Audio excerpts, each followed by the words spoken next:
Okay, hello. It looks like we're recording and everything is going to be okay from here on. I hope you can hear me just fine. My name is John L. Young, and I'm going to be teaching you what God has taught me. I'm going to teach you some of the things over the last bunch of years. Uh, I'm going to ask again that you subscribe. Please hit the subscribe button because more subscriptions enables me more to or easier to bring you forth these videos, these teaching series. And hit the bell icon if you want to be notified. Last time we talked about the functions of the Holy Spirit. We'll talk about in the Old Testament. We read the book of Joshua, chapter 1, about how God promised He would be with Joshua. He would enable him. This is the function of the Holy Spirit within the church. Okay? We're going to discuss some more things about what the Holy Spirit does to us personally. Okay? I'm going to teach more about how we got to listen to the voice of the Spirit. Okay, and we talked a couple times ago about listening and hearing the voice of God. How to hear the voice of God, how to understand it. Because sometimes He speaks and we just ignore it. We just think it's a random thought. No, it's not. Pay attention. Okay, last time we talked about that, Joshua. We read the first chapter of Joshua. We talked about in Ezekiel 36, how how the Spirit was promised to us in the Old Testament. We read in Joel chapter 2, and Peter quoted that in his sermon that he gave it in the day of Pentecost, and that's in Acts chapter 2. So anyway, now we're going to talk more about what He does to us personally, with us personally, and our personal walk with Him, how He enables us and gives us boldness. So I'm gonna start with he on the day of Pentecost, and while we were gathered together, I was reading from Acts chapter 1, verses 4 and 5. And while they were gathered together, He commanded them, saying, this is Jesus speaking, do not leave Jerusalem, but wait for the gift of the Father promised, which you have heard me discuss. For John baptized with water, but in a few days you will be baptized with the Holy Spirit. Wow. Baptized with the Holy Spirit. Now we have heard the story about the day of Pentecost. For you who have not heard about it, they were all, they learned to speak in tongues, and they didn't learn it, but the Holy Spirit spoke through them. And each man heard in his own language. That's one of the functions of the Holy Spirit. We have a prayer language. I'm not going to get into that right now. But they received power. Jesus said, "Till you receive power." In Acts chapter 1 and 8, He says, "You receive power." The word in Greek is dunamis. And that means, when you look it up in the Strong Concordance, it says supernatural power, a manifested power that He gives you. Now, this is the Holy Spirit's one of the functions. There are many functions and many gifts that we will discuss probably in the next session here. But I want to tell you this right now. The Holy Spirit enables you to do lots of things that you previously were not be able to do effectively. It says He gives us boldness. He gives us courage. Oh, I'm not very bold, you say. Well, if you ask Him, have you declared it? Remember I spoke once about the power of your words? Okay. Have you declared that I have boldness? Well, I'm just too shy. I don't know what to do. Lead and believe and trust the Holy Spirit to give you these things, to deliver you from anything that afflicts you. The Bible says He has not given us a spirit of fear, but of love, power, and a sound mind. Well, do you have a sound mind? Do you have love? Do you have power? Okay, we're going to discuss that. Acts chapter 1. But you will receive power. Whoa. Power when the Holy Spirit comes upon you. And you will be my witnesses in Jerusalem and Judea, Samaria, and to the ends of the earth. Wow. Ends of the earth. Well, wait a minute. The apostles didn't travel to the ends of the earth. Oh, but you did. you will. You have that ability now. Especially now in the modern age. In the last days, we have airplanes, we have all kinds of other things.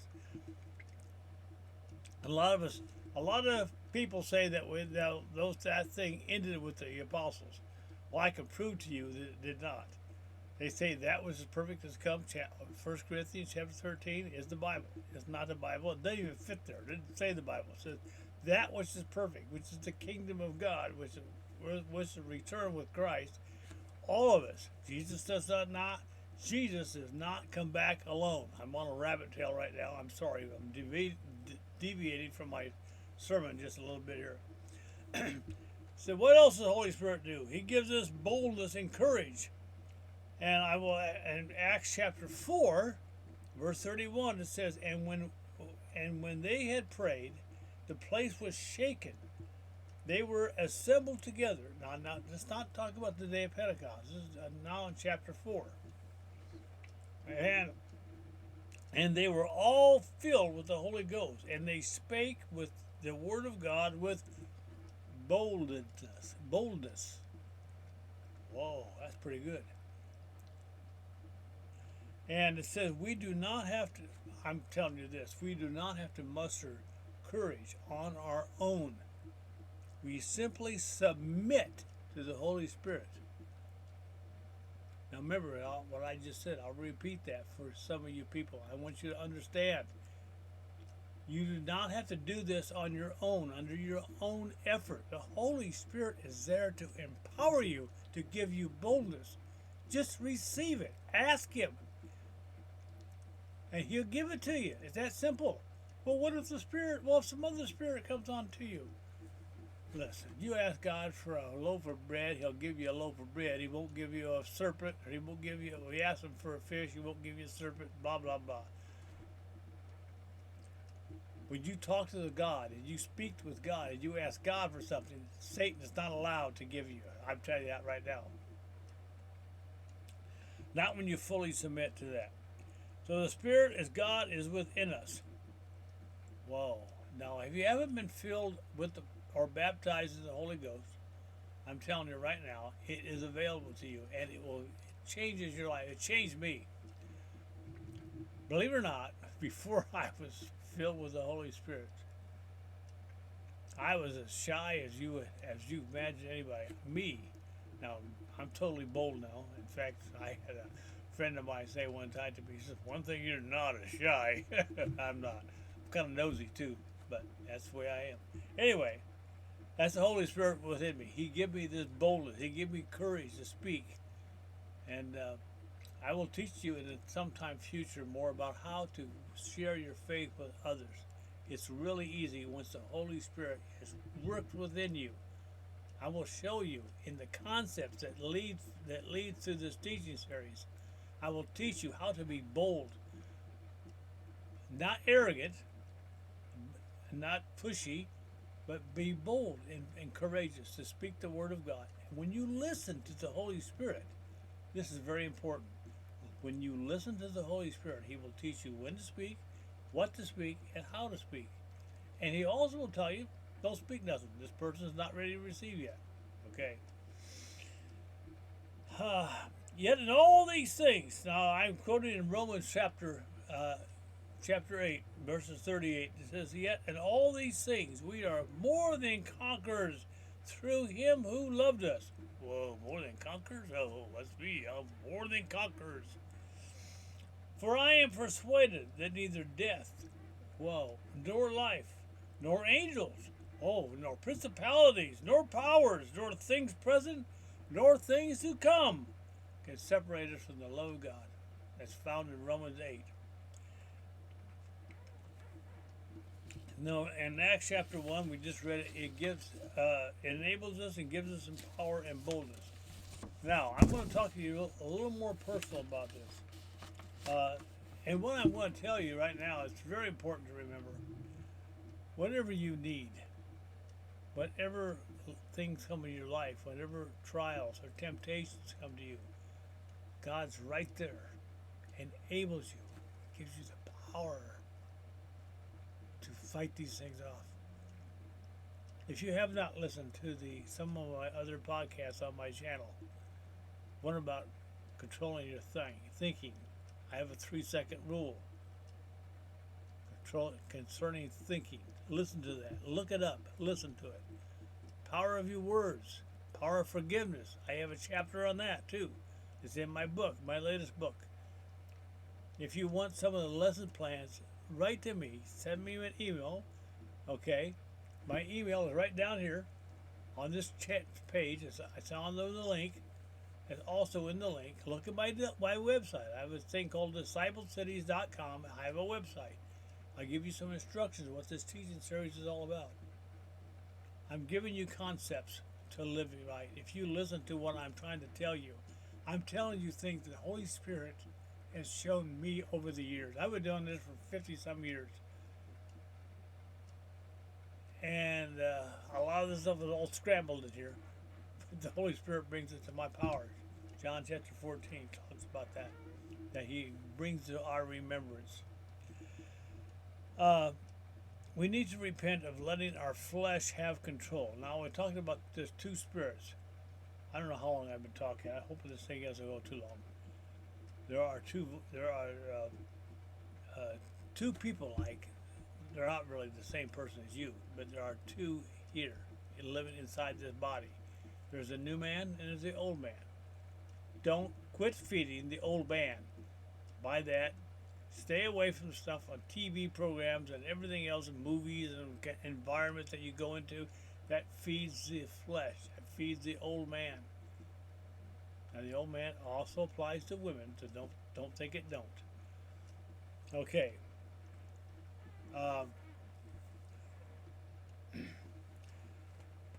In order to keep the old man under control, you must control him. It's important not to feed him. What do you mean by feeding him? I just told you.